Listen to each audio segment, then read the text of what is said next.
Bila nur melimpah di hati manusia itu bangun dari alam kegelapan, ibarat mata yang berseri. Bila nur melimpah di hati manusia itu bangun dari alam kegelapan, ibarat mata. Assalamualaikum warahmatullahi wabarakatuh. Alhamdulillah rabbil alamin, wassalatu wassalamu ala Rasulillah. Alhamdulillah, kita merafakkan kesyukuran kita kepada Allah Subhanahu Wa Taala kerana pada malam ini sama-sama kita dapat hadir ke rumah Allah Subhanahu Wa Taala untuk sama-sama kita meneruskan amal ibadah kita kepada Allah Subhanahu Wa Taala. Kita bersyukur kepada Allah Subhanahu Wa Taala kerana pada malam ini Allah Taala memberikan kesempatan, berikan kita panjang umur, diberikan kesihatan pada kita untuk sama-sama kita meneruskan amal ibadah kita kepada Allah Subhanahu Wa Taala. Jadi bila sama-sama lah kita mengambil peluang apa juga yang Allah Ta'ala bagikan kepada kita untuk kita sama-sama memperbanyakkan amal ibadah kita kepada Allah Subhanahu Wa Ta'ala. Ya, insyaAllah. Jadi tuan-tuan puan muslimin muslimat mata Allah Subhanahu Wa Ta'ala, seperti mana hadis yang saya bacakan petang tadi, ni'matani maghbunun fihi katsirun minan nas, as-sihah wal faragh. Dua nikmat yang sering diabaikan oleh manusia, iaitu nikmat kesihatan dan nikmat masa lapang. Inilah dia dua nikmat yang Allah Taala bagi kepada kita untuk kita sama-sama meneruskan amal ibadah kita kepada Allah Subhanahu Wa Taala. Bila kita nak amal ibadah, masa time sihatlah, kan?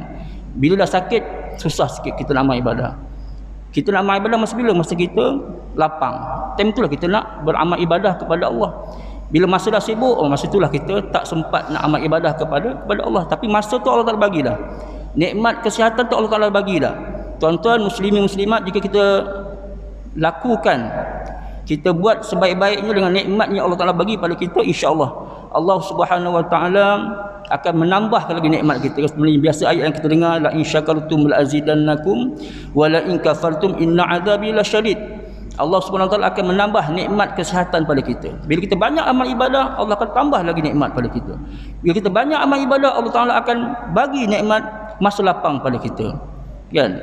Tapi bila kita kufur dengan nikmat yang Allah Taala bagi pada kita kufur dengan nikmat kesihatan, kita kufur dengan nikmat masa lapang yang Allah Taala bagi pada kita, inna azabi lasyadid. Allah Taala akan mengazab kita pada hari akhirat. Ya, jadi kita sama-samalah mengambil peluang yang Allah Taala bagi kepada kita untuk sama-sama kita meneruskan, bukan sahaja dalam bulan Ramadan, tuan-tuan, ya. Lepas bulan Ramadan pun kita memperbanyakkan amal ibadah kepada kita. Lebih-lebih lagi kita ni berada di akhir zaman sangatlah, tuan-tuan, ya. Lebih lama kita ni memang dah akhir zaman sangat dah. Masa tu terlampau cepat, tuan-tuan. Puasa tahun ni dah, hari ni dah ke-17 dah. Kejap sangat, kan? Mana itu tandanya akhir zaman dah, sangat-sangat dah nak hampir dengan kiamat. Jadi insya-Allah tuan-tuan, pada malam ini saya ingin sedikitlah menyentuh mengenai kesempurnaan ibadah, tuan-tuan, ya. Bagaimana kesempurnaan ibadah kita kepada Allah Subhanahu Wa Taala. Tuan-tuan, kita ni beramal ibadah, kita melakukan amal ibadah kepada Allah Subhanahu Wa Taala, contoh wuduknya, solatnya, puasanya, insya-Allah sah.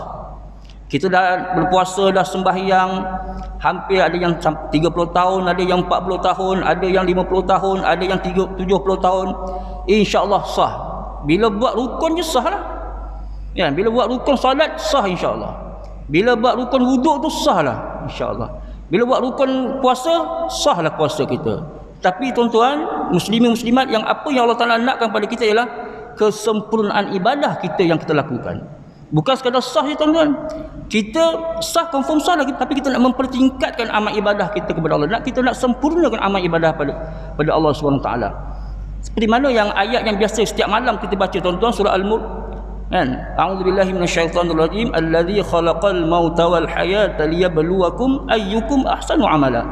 Allah SWT menjadikan kehidupan dan kematian ini untuk menguji siapakah di antara kamu yang baik amalan, yang paling baik. Bukan sekadar banyak amal ibadah. Allah sebut yang paling baik di sisi Allah Subhanahu wa taala. Kalau kita buat banyak ibadah pun tak ada yang sempurna, tak ada nilai di sisi Allah Subhanahu wa taala. Tapi bila kita nak dapatkan yang sempurna, kena banyakkan amal ibadah. Manalah tahu kita buat banyak tu mungkin ada satu yang Allah Taala terima kan. Jadi kita kena berusaha untuk nak menjadikan amal ibadah kita tu sempurna. Contoh wuduk tuan-tuan. Wuduk kita, rukun wuduk ada 6 je tuan-tuan. Sah wuduk kita, tapi macam mana kita nak sempurnakan wuduk kita tu? Bila kita nak sempurnakan wuduk kita mestilah melakukan perkara-perkara yang sunat, meninggalkan perkara-perkara yang makruh dan haram. Rukun wuduk 6 je tuan-tuan, tapi sunatnya banyak. Kalau tengok dalam kitab sampai 20 lebih sunat saja. Mampu tak nak buat 20 lebih tu juga? Tu sebab apa? Tapi kita kena usahalah nak buat yang sunat tu. Sebab apa? Sebab kita nak capaikan sempurna ibadah kita kepada Allah tu. Ikutkan rukun 6 saja, sunatnya banyak. Kena meninggalkan perkara yang makruh. Contoh saya ambil yang sunat. Kalau kita berkumur-kumur tuan-tuan kan, kita masukkan air dalam mulut kita pun dah dapat pahala dah, 1 pahala dah. Kita kocak-kocakkan, kita dapat 2 pahala. Kemudian kita buang pula, dapat 3 pahala dah tuan-tuan. Kemudian kita basuh pula 3 kali, kita kumur pula 3 kali, dapat lagi pahala. Itu antara sunat-sunat lah kan. Mana kita dah buat, ada semua orang ada ke bila kita masuk air dalam mulut, kumur-kumur kita telan, ada? Tak adalah kan. Kalau minum kopi mungkin lah, kopi ke teh kan, kita kumur-kumur kita telan. Itu biasalah kan. Tapi berkumur tak ada kan. Confirm kita buat yang sunat tuan-tuan kan. Tapi banyak benda-benda yang lain yang kita buat. Kemudian kita tinggalkan benda-benda yang makruh di sisi Allah. Benda-benda makruh dalam masa wuduk, jangan bercakap-cakap, jangan membazir air. Membazir air itu satu hal juga tuan-tuan kan. Kalau kita membazir air dekat dalam kawasan masjid ke atau tempat-tempat yang awam, yang wakaf, mungkin boleh jatuh haram dah. Tapi kalau kat rumah kita tu boleh jadi makruh kan. Ini kadang-kadang tuan-tuan kita datang buka paip tu, belum apa-apa kita dah buka paip dah. Barulah nak sen-sen baju, barulah nak buka jam, paip dah buka dah tu. Kan menyimbang belakang kau sebelah pula. Kau beli apa bazar ni? Beli apa dekat bazar? Beli roti john. Kan? Belum paip dah buka, tapi dia baru nak buka jam, baru nak mana dah membazir kan? Mana kita kena jaga tuan-tuan kan? Mana nak lipat-lipat baju dulu, buka jam dulu, buka kupiah baru dulu buka paip. Buka paip janganlah sampai sebesar-besarnya kan.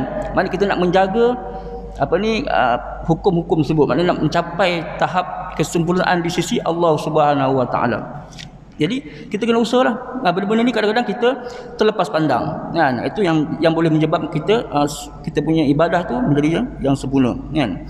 Jadi bila wuduk sempurna, kita terus kepada sembahyang pula. Ada perkara-perkara yang wajib. Rukun solat 13 saja, ataupun ada kata 17 termasuk tumakninah.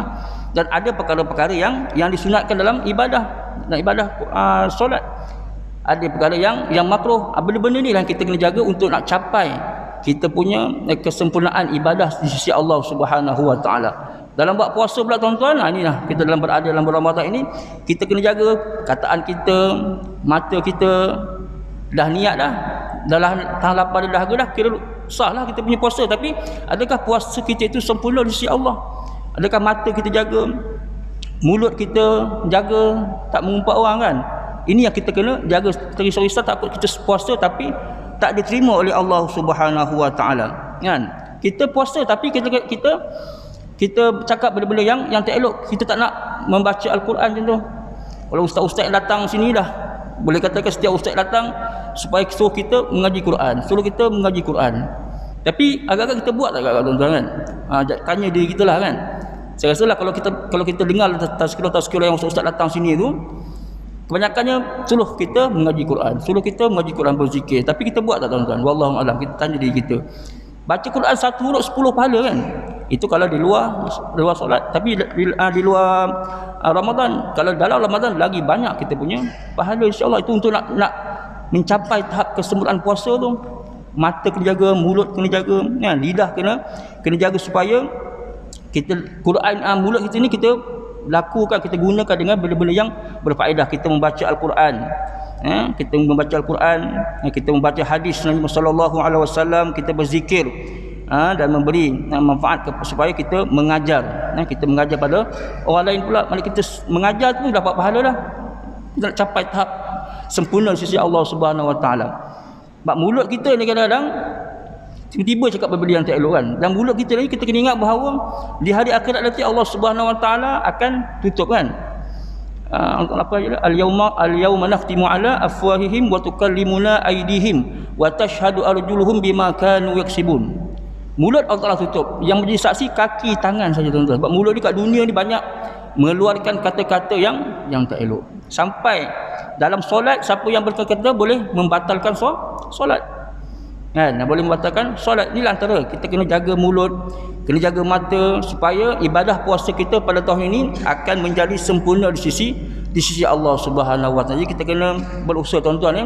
Kita ni dah hidup 60 tahun, 70 tahun di dunia ini, kita kena sentiasa meningkatkan amal ibadah supaya jangan sama saja tuan-tuan. Jangan sah saja kan. Jadi kita nak sempurna. Nak sempurna. Cubalah kita sempurnakan amal ibadah, supaya itulah yang kita nak bawa bekal yang kita jumpa Allah Subhanahu Wa Taala. Kita nak persembahkan dengan pada Allah Subhanahu Wa Taala amal ibadah kita yang sempurna, sebab kita nak masuk syurga ini atas rahmat Allah. Bila nak masuk syurga atas rahmat Allah, kita kena melakukan amal ibadah secara bersungguh-sungguh, supaya ibadah kita itu ibadah yang sempurna dan diterima oleh Allah Subhanahu Wa Taala. Jadi kita kena cuba tuan-tuan. Saya pun kena cuba. Kadang-kadang kita bila solat tu macam-macam, Allahu Akbar, teringat macam-macam. Tadi beli kat bazar, tak makan lagi kat rumah tu kan, dah tengah takbir kan, banyak pula beli, dah makan berpuasa kenyang dah, alamak membazir pula kat rumah teringat. Maknanya kita sama-sama lah, sama-sama kita meningkatkan ibadah kita berwakil. Mudah-mudahan dengan apa yang kita lakukan akan diterima oleh Allah Subhanahu Wa Taala. Jadi saya rasa cukup sekadar itulah ya untuk pada malam ini. Sama-samalah saya menyeru pada saya dan diri saya dan tuan-tuan yang pada malam ini, sama-sama kita memperbanyakkan pada 10 berbaki bulan Ramadan ni, kita memperbanyakkan amal ibadah. Masjid ni sentiasa dibuka tuan-tuan. Datang bangun nak semayang sunat, nak buat qiyamul kat masjid pun silakan, boleh, tidak masalah. Tuan-tuan, satu lagi pesan saya kan, kalau boleh kita ni antara nak menyempurnakan puasa kita dengan solat sunat witir tuan-tuan ya. Sunat witir ni kita kena, bulan puasa ni digalakkan berjamaah kan. Bukan kita buat sorang-sorang. Kalau bulan lain tak apa kita buat sorang-sorang, tapi bila bulan Ramadan ni kita buat tarawih terus witir secara berjamaah. Kita usaha supaya itulah antara salah satu perkara untuk nak menyempurnakan amal, menyempurnakan puasa kita. Kalau kita balik mungkin kita buat kat rumah ke, ataupun kita tak buat, rugilah kan. Kita rugilah. Mari kita sama-sama terus nak tarawih, solat tazkirah, dengar dulu tazkirah, kita duduk dalam majlis ilmu, banyak pahala lagi. Dan kita buat witir pula. Itu antara perkara-perkara yang boleh menyempurnakan. Rugilah tuan-tuan, sebab Allah Taala bagi umur kita pada tahun ini, belum tentu tahun depan kita akan berjumpa dengan Ramadan. Jadi peluang yang Allah Taala bagi pada kita pada tahun ini, kita gunakan dengan sebaik-baiknya untuk kita merebut peluang yang Allah Taala bagi, insya-Allah. Jadi cukup sekali itu. Jadi mohon ampun dan maaf jika ada sebarang kesalahan. Jadi wabillahi taufiq wal hidayah. Wassalamualaikum warahmatullahi wabarakatuh.